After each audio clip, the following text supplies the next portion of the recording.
Rafaela's POV.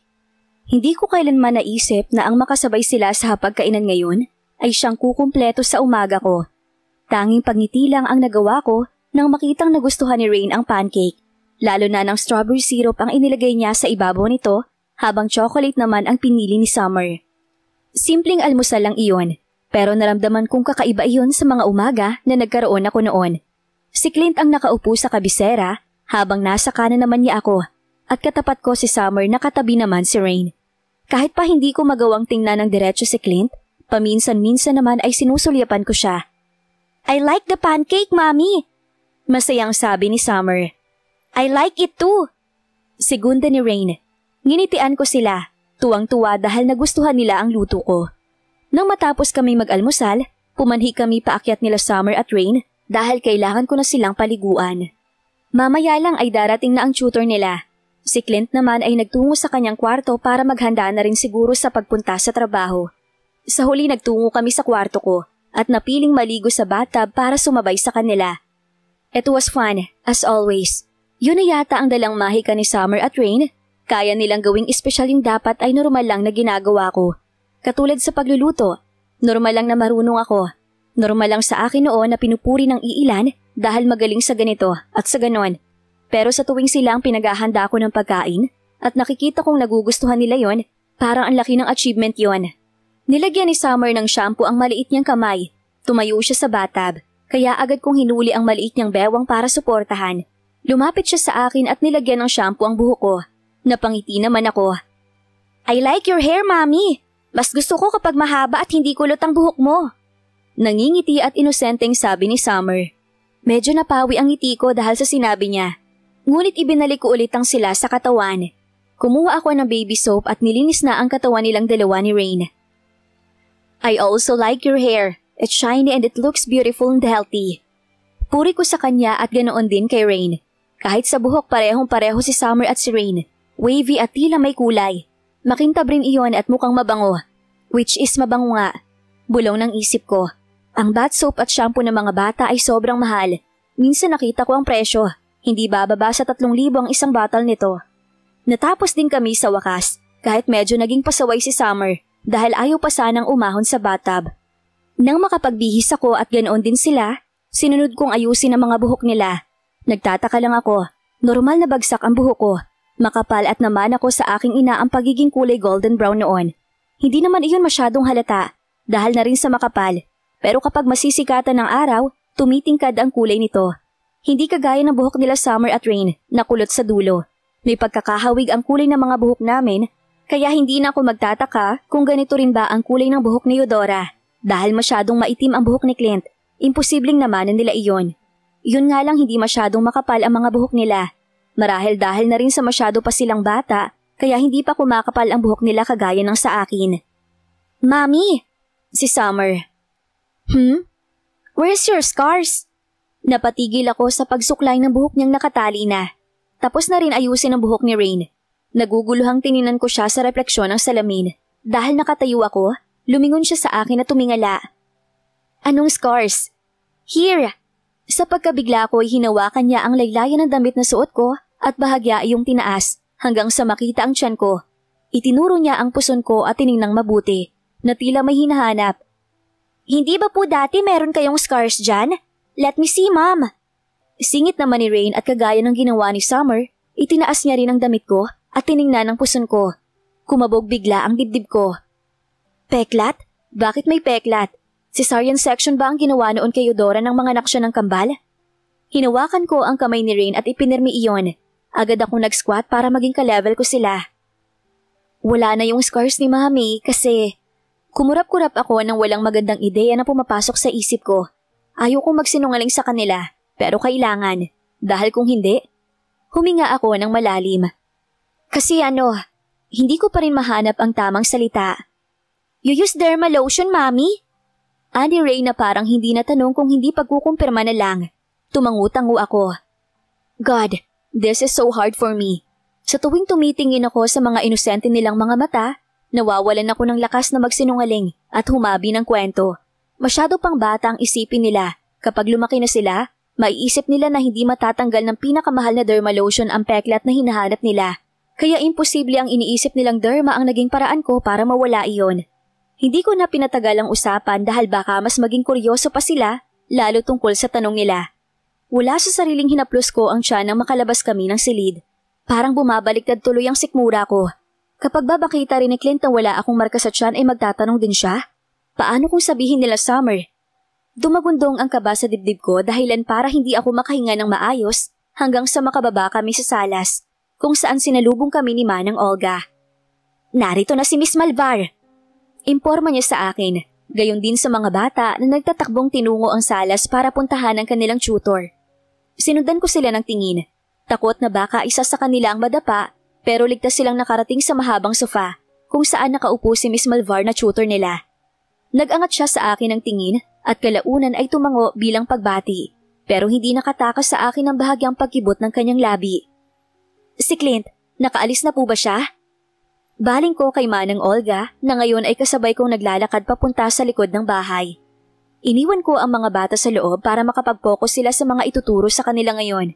Mayroon din namang 2 katulong na nagbabantay sa kanila at sigurado akong susunod sa kung anong kailangan nila Summer at Rain, kaya hindi ko na kailangan na umaligid. Mukhang hindi pa naman bumababa. Pino ang boses na sagot ng ginang. Hindi ba't may trabaho siya ngayon? Hindi pa ba siya papasok? Naabutan ko si Saling na may hawak na gitara bago pa man kami makarating sa bulwagan na magdadala sa likod ng bahay. Mas gusto ko iyon doon dahil malawak ang tanaw kong kapaligiran. Maraming puno na pinasadya at may iron chair na naroon at isang pabilog na mesa na gawa sa matigas na punong kahoy. Saan mo yan dadalhin, Saling? Baling ko sa kanya at hinayaang maiwan ni Manang Olga dahil tumuloy ito sa paglalakad. Tiningnan niya ang gitara at kunot ang noong bumaling ulit sa akin. Ito po? Itinaas niya pa ng bahagya ang gitarang dala. Tumango ako. Kay Carlo po ito. Sagot niya at pinamulahan agad ng pisngi. Dadalhin ko sana sa kanya. Hiniram ko po kasi kahapon. Hindi na niya ako kayang tingnan ng diretsyo kaya napatawa naman ako. Bakit ba namumula siya sa tuwing binabanggit si Carlo? Pwede bang mahiram saglit? Kung kanina ay nahihiya siyang tingnan ako, ngayon naman ay nanlaki ang mga mata niya at tila nagulat pa sa sinabi ko. Ngumiwi siya, pero kalaunan, iniabot din naman sa akin ang hawak na gitara. Salamat. Ako na lang ang magbabalik mamaya kay Carlo. Pangako ko.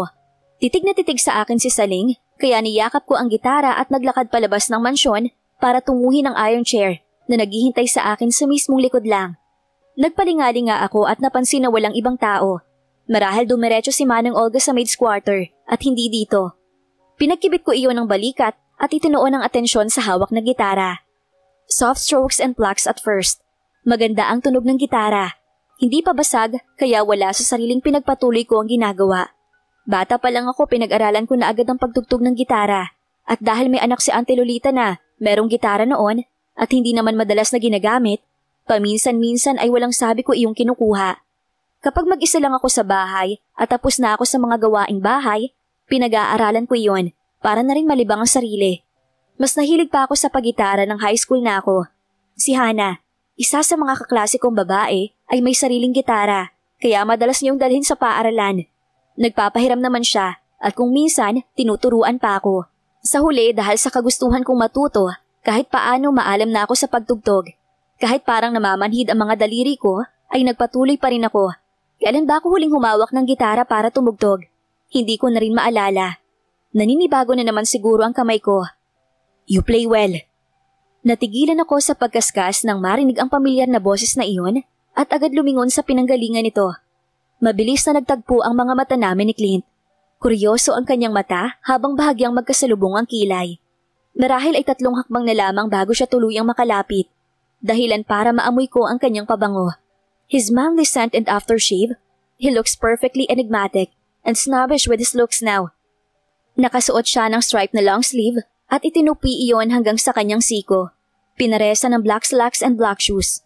Siguro kung sa ibang pagkakataon ito ay hindi ko nasisipatin ang suot niya. Ngunit ngayon naman ay malaya ko yung nagawa. Naglakad siya palapit at nagkamali ako dahil 2 hakbang lang ang ginawa niya ay tuluyan na siyang nakalapit at naupo sa tabi ko, paharap sa akin. Mukhang may lakad siya base na rin sa suot niya.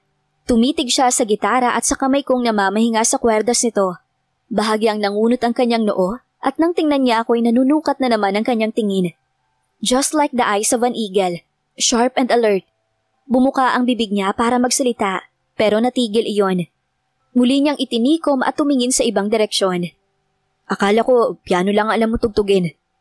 Aniya sa kontrolado at kalmadong boses habang sa ibang direksyon ng mga mata. Seeing him right now on this side, he looks like a perfect art.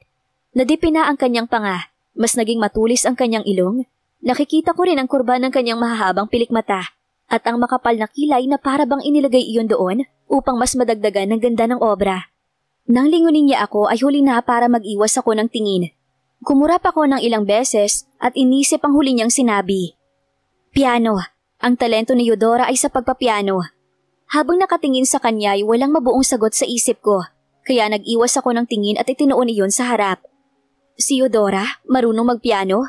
Iyon ang hindi ko alam, hanggang gitara lang ang maalam ako. Sa isipin na hindi ko kayang sagutin ang sinabi niya, ay nagkibit balikat na lamang ako.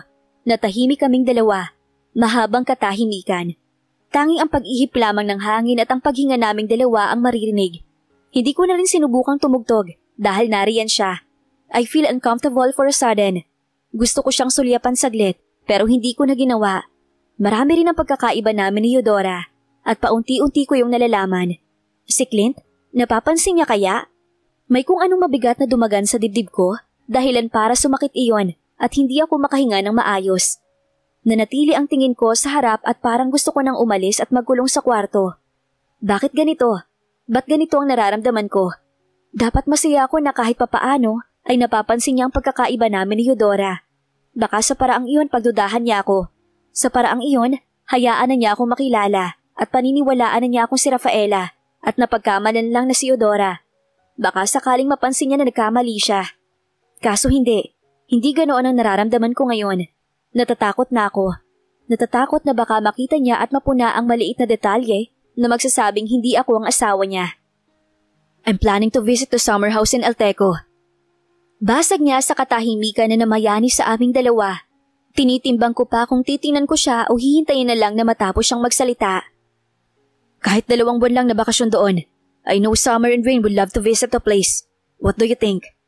Tanong niya.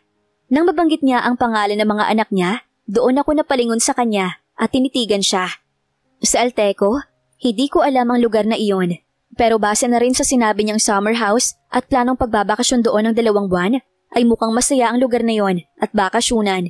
Kung kanina ay bumigat lang ang dibdib ko, ngayon naman ay parang nalunod iyon at tuluyan ng hindi nakaahon at naubusan ng hangin. Kinagat ko ang ibabang labi. Plano niyang dalhin ang mga bata? Of course, hindi naman niya hahayaan na narito lang sila Summer at Rain buong bakasyon habang nasa ibang lugar siya at nagbabakasyon din. Paano naman ako? Shit, Rafaela. Narinig kong sumbat iyon ng sarili ko rin na konsensya. Paano ako? Siyempre mananatili ako dito sa mansyon. Ayaw na Clint na lumabas ako ng nasasakupan ng mansyon dahil nasa isip na niya na tatakas ako kung magkaroon ng pagkakataon. Isipin ko pala ngayon na aalis sila Summer at Rain. Gusto ko nang mangulila sa pag-alis nila. Gusto ko nang umiyak at yakapin sila. Lumunok ako para mawala ang bara sa lalamunin ko. Magsasama ba kayo ng katulong? Surely Manang Olga will be there. O baka may mga katulong din doon sa sinasabi niyang summer house. Para mayroong magbantay kay na Summer at Rain, mas mabuti kung 2 katulong ang isama niyo. Pwedeng si Saling at si Rose dahil sila naman itong malapit sa mga bata. Dagdag ko pa. Mabilis na kumunot ang kanyang noo at muling nagtagpo ang kanyang kilay sa gitna dahilan para maging madilim ang kanyang anyo. Tumiim ang kanyang titig. May mali ba sa sinabi ko? Impit akong napatiliin ng bigla niyang hilahin ng armrest na kinauupuan ko at mabilis niya akong naiharap sa kanya. Dahilan para magbanggaan ang tuhod naming dalawa. Medyo nahiya naman ako sa saglit na pagsigaw. Nakakahiya, baka kung anong isipin ng mga tao sa loob kung sakaling narinig nila ang tili ko. It is our family vacation. Kahit isang katulong lang isama natin. Besides, we can take care of the kids the whole vacation. Hindi pa rin ako nakababawi sa ginawa niya. Pero mas lalo naman ako nabigla sa narinig sa kanya. Our family vacation? Kasama ako? Gulat ko pang tanong sa kanya. His brows shot up and his eyes were amused. He laughed. It seems like a girl but definitely pleasing than scary. Nang matapos siya sa pagtawa ay bumusangot ako. Malay ko ba? Of course, sigurado kong iiyak si Summer kapag hindi ka kasama. His eyes become serious for all of a sudden. And why would I even leave you here? The way he whispered those words, kahit malamig ang nagdadaang hangin, parang mas malamig pa ang naramdaman ko mula sa tono ng kanyang boses. I couldn't say a word. Nanatiling nakatingin ako sa kanya at nangangapa pa rin ng sasabihin. Ano ba dapat? Bumuntong hininga siya nang makitang wala akong imik. Walang masabi sa kanya. Ayaw mo ba? Parang hinaplos ng mainit na kamay ang puso ko nang makita ang pag-aalala sa mga mata niya. Agad din iyong nawala at napalitan ng banyagang emosyon. Umiling ako. Hindi sa ayaw ko. Hindi ko lang. Huminga ako ng malalim at ngumiti sa kanya. Hindi ko lang akalain na kasama ako. Akala ko kasi mananatili ako rito habang wala kayo ng mga bata at maghihintay lang sa pagbalik nyo. I couldn't help but bite my lower lip. Iniisip ko pa rin hanggang ngayon na pinagdududahan niya ako, natatakas ako sa kanya at bigla na lang mawawala kagaya ng ginawa noon ni Eudora. Which I don't know if I can do that. Iniisip ko palang naaalis ako at maiiwan sila Summer at Rain, hindi na maarok ng isip ko.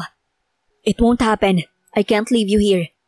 It was like a soft roll from a wild lion in the midst of a wildlife. Bakit hindi? I know I look stupid for asking such thing. Hindi ko lang napigilan ang sarili. Tumiim na naman ang titig niya habang nag-iigting ang panga. Para bang galit siya at kinokontrol niya iyon. Pero wala naman akong makitang galit sa mga mata niya. Hindi ko maintindihan. We slowly closed like he needed to do it. Nagmagmulat siya ng mga mata ay muli nagtagpo ang tingin namin. It's because I can't. I don't have plans to leave you. Parang lumubog ang puso ko. Tuluyan iyong nalunod hanggang sa hindi ko na maramdaman kung humihinga pa ba ako. Saleng! Dalhan mo ng merienda si Carlo doon. O ito. Ibinigay ni Nay Conchita ang tray sa babae. Ngumiwi si Saling. Ngunit bago pa man umapila ang babae, ay pinanlakihan na ito ng mga mata ni Nay Conchita. Kaya wala itong nagawa kung hindi dalhin ang merienda kay Carlo na ngayon ay nililinis ng mga sasakyan sa garahe. Kaya't naiwan kaming dalawa habang may sinusupil ng ngiti ang ginang. Si Saling pa talaga ang pinagdala niyo ni Conchita. Alam niyo naman na nahihiya yun kay Carlo. Nangingiti kong sabi. Tumawa ng marahan si Nay Conchita. Gustong-gusto niya talaga na inaasar ang dalawa. Halata rin naman kasi na nagkakamabutihan na si Saling at Carlo. Hindi ko lang alam kung kailan at paano nagsimula. Pero ngayon ay napansin kong may kakaiba sa tinginan at ngitian nilang dalawa. Marahil lumiliit na ang mundo para sa akin. Kaya kahit ang ibang bagay na labas na sa buhay ko ay napapansin ko na. Napapailing na tumingin sa akin si Nay Conchita. At nang makitang nangingiti rin ako sa reaksyon ni Saling, ay mas lumaki ang ngiti niya. Ikaw, Eudora, wala ka bang planong dalhan ng merienda si senyorito sa taas? May pangaasar na himig niya. Napatigil ako sa ginagawa at napatingin sa kanya. Tipid lang akong umiti at nagpatuloy sa paggawa ng sandwich na plano ko talagang dalhin kay Clint. Naroon siya ngayon sa library at may ginagawa. Hindi ko na kailangan mag-isip kung ano yon dahil kahit naman sa bahay ay nagtatrabaho siya. At maraming pinag-aaralan ng mga bagay tungkol sa kanyang negosyo. Alam mo, napapansin ko lang ha, mas lalo ka yata ngayong gumaganda. Puna niya pa nang wala akong masabi. Saglit lang akong sumulyap sa kanya at ibinalik agad ang atensyon sa ginagawa. Nay Conchita naman, kung ano-ano na lang ang napapansin niyo. Natatawa kong sabi, pero ang totoo ay nahihiya sa kanya. Ganyan siya sa akin minsan, lalo na kapag saglit na nawawala si Saling. Ako naman ang inaasar niya. Mas gumanda ka lalo dahil walang makapal na makeup ang nakapatong sa natural mong ganda. Dagdag niya. Tingnan mo, kahit walang kolorete sa muka, maganda pa rin. Di na ako magtataka kung bakit agad na nahulog sa iyo si senyorito noon. Sinundan iyon ng halakhak na para bang may naalala. Sa pagkakataong ito, tuluyan na akong napatingin sa kanya at kinagat ang ibabang labi. Mahal na mahal talaga ni Clinton si Eudora. Gaano niya kamahal? Umiling ako sa iilang tanong na biglang pumasok sa isip ko.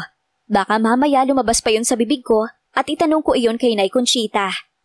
Kaya tumalikod ako at kumuha ng juice. Inilagay ko ang sandwich at isang basong orange juice sa ibabaw ng tray bago siya lingunin ulit. Ihahatid ko lang po ang merienda ni Clint. Paalam ko sa kanya para na rin matakasan ang pang-aasar niya sa akin. O siya, ako na muna ang bahala rito. Sagot niya. Umakyat ako sa ikalawang palapag at dumiretso sa pinakadulo ng kaliwang pasilyo kung saan naroon ang library.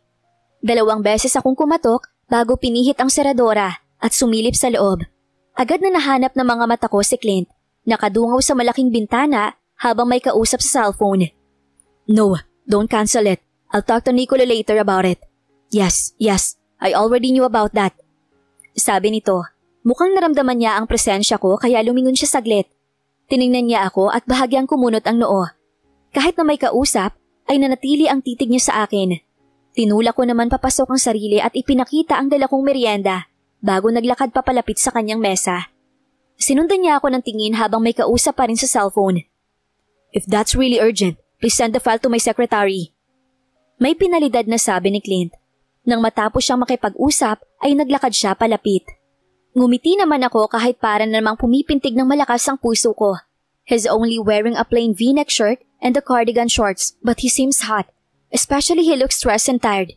The way he frowned, it makes him more enigmatically exceptional. Sobrang gwapo niya na kahit mukhang marami siyang pinoproblema ay hindi pa rin kumukulubot ang kanyang balat. Bakit ganon? Kahit saang anggulo siya tingnan, wala pa rin siyang kapare sa kagwapuhan.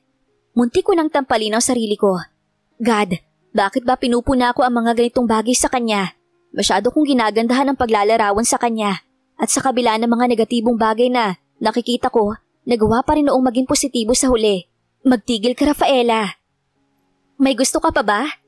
Tanong ko nang tininan niya ang pagkain at ibinalik agad ang tingin sa akin. Katulad ng lagi kong nakikita, blanko ang kanyang mga mata at wala akong mabasa doon. Hanggang sa unti-unting umangat ang sulok ng kanyang mga labi. Ikaw ang gumawa nito? Marahan niyang tanong. My heart hammered inside. Kailan ba ako masasanay na hindi na ganoon kasama ang pagturing niya sa akin? Na hindi na siya nagsusungit? Na hindi na siya pagalit kung magsalita? Hindi ko alam. Hindi pa rin ako masanay. Minsan nabibigla pa rin ako na sa kabila ng magaspang at mahigpit niyang pagtrato sa akin noon, ngayon ay unti-unti na iyong nagbabago. Oo. Naisip ko kasing baka nagugutom ka na. Utal ko pang sagot ng makabawi. Tumangu-tangu siya at kinuha ang sandwich at walang pag-aalangan niya iyong kinagatan. Nakatitig siya sa akin habang kinakagatan ng sandwich kaya hinintay ko ang magiging reaksyon niya. Baka mamaya hindi niya magustuhan. Ngunit nang umangat ng bahagya ang gilid ng kanyang labi ay parang nakahinga ako ng maluwag. Expected. It tastes good. Tuluyan na akong napangiti dahil sa sinabi niya. Tumangu ako. Mabuti naman at nagustuhan niya yon. Tumalikod na ako para iwan siya ulit dahil mukhang marami pa siyang gagawin. Pero ilang hakbang pa lang ang nagagawa ko nang hawakan niya ang palapulsuhan ko at pigilan ako. Nilingon ko naman siya para magtanong kung bakit pero agad na dumampi ang kanyang labi sa akin dahilan para manlaki ang mata ko at hindi agad makagalaw. Ilang segundo lang ang itinagal ng paglapat ng kanyang labi sa akin pero hanggang sa lumayo siya pero ramdam ko pa rin ang init ng kanyang halik. Umawang ang bibig ko, hindi halos makapaniwala na ganoon kabilis ang pangyayari. May multo ng ngiti sa kanyang labi nang makita ang naging reaksyon ko. Nang makabawi sa ginawa niya, ay tumikhim ako at wala sa sariling napalunok. Aalis na ako. Mapaos at halos manginig ang boses ko. Wag muna. Pigil niya at hinila ako hanggang sa makarating sa malaking sofa na nasa gilid lang. Hindi na ako makapagreklamo dahil natutulala pa rin ako sa ginawa niya. Naupo siya sa mahabang sofa at tinapik ang espasyo sa kanyang tabi. Come here, he softly said. Ngayong tila lumalambot na ang puso ni Clint kay Rafaela, mahulog kaya ang loob dito ng dalaga? Ano kaya ang mangyayari sa magiging bakasyon nilang pamilya? Yan ang ating aalamin sa susunod nating kabanata.